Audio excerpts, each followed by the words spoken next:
I heard a story that one day in an upper level class in mathematics, a professor wrote an unsolved problem on the blackboard for his students to solve. Mathematicians had been trying for years to solve this problem. The professor was trying to emphasize to his students that there are no easy answers. He told the students this problem is unsolvable, but I want you to spend the whole hour trying to solve the problem. There was a student who came in late to class who didn't receive the same instructions as the other students did. The student saw everyone in the class working on the problem on the blackboard. So he sat down, saw the problem, and began working on it.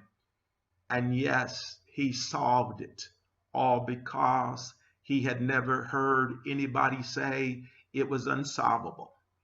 I wonder how many problems we have not solved because we have heard there is no solution. I'm here to tell everyone what's impossible with man isn't impossible with God. There is nothing impossible with God. With God, all things are possible. Let me ask all of us who are here watching today, what do you do when there is no out, no solution, no possibility of solving the impossible positively? I'd like to remind you of a story of a TV series that used to be on TV called Mission Impossible. At the beginning of the show, it started like this. Good morning, Mr. Fap. Your mission, should you decide to accept it, whatever that mission was, at the voice on the tape would explain the mission for the IMF, which stands for Impossible Mission Force, to undertake. After the conclusion of the explanation, the voice then said, this tape will self-destruct in 5 seconds. And it did. I believe we all realize there are times life feels like an impossible mission. But with God, all things are possible.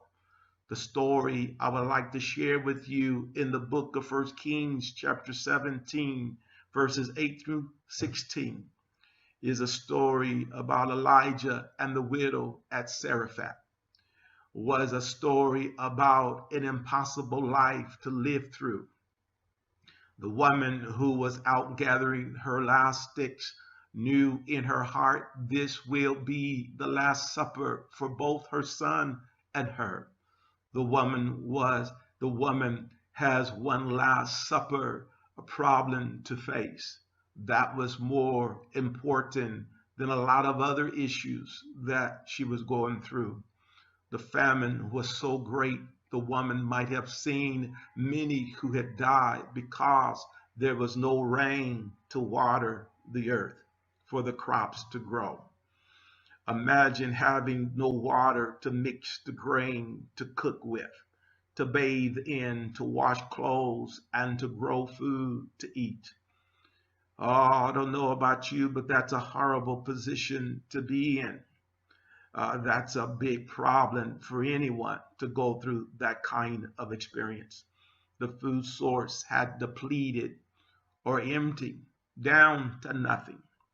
The woman had accepted death as her final solution without a fight.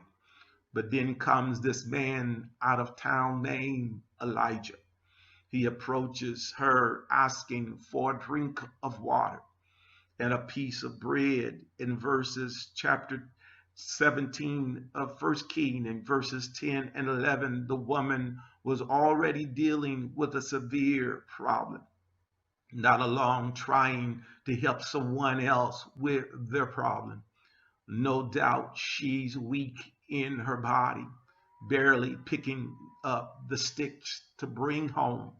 And here is this man asking for a drink and a piece of bread. Elijah must be joking. In verse 12, the woman looked at Elijah and said, I am out here gathering sticks to burn so I can cook my last meal to eat with my son and die, because the food has run out. But Elijah and the woman were experiencing a great problem: thirst and hunger and the possibility of dying. Elijah responded to the woman as though he had never heard what she had told him.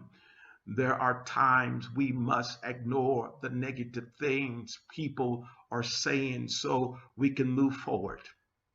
In verse 14, but God took the prophet Elijah's mouth and spoke a prophetic word into her life and said, the oil will not stop and the handful of flour will not dry up until the rain comes. The rain is coming. I know you have a severe problem, but the rain is coming. We have a God that keeps us when the problems come, but we have got to put our trust in Him. The woman stepped out on faith and did exactly what Elijah had instructed her to do, but she gave him water and bread first. And God blessed her obedience. The oil did not run out and the flour did not dry up. Isn't God good? There is nothing impossible with God. I believe that God wanted us to know in our lack, when things dry up or run out, He is our source to all the resources that we need. The same God that took care of Elijah and the widow is able today to help us in our impossible situation. The rain is coming. The rain of restoration is coming. The rain of hope is coming. The rain of new beginnings is coming. The rain of peace is coming. The rain of joy is coming. The rain over my problems is coming. And the rain of new life is coming. Somebody need to tell somebody there's nothing impossible with God. Somebody shout amen, amen, and amen. Hold on, everyone. Hold on and keep on praying. Keep on praying, because there is nothing impossible with God. God can fix the chaos. He can create a solution and an oasis in the midst of this crisis that we're going through. Somebody need to shout out, with God, nothing is impossible. I hope this word has been a blessing to you today. And everybody say amen and have a wonderful, wonderful rest of the weekend and week to come. Stay safe. We're praying for you. Bye-bye.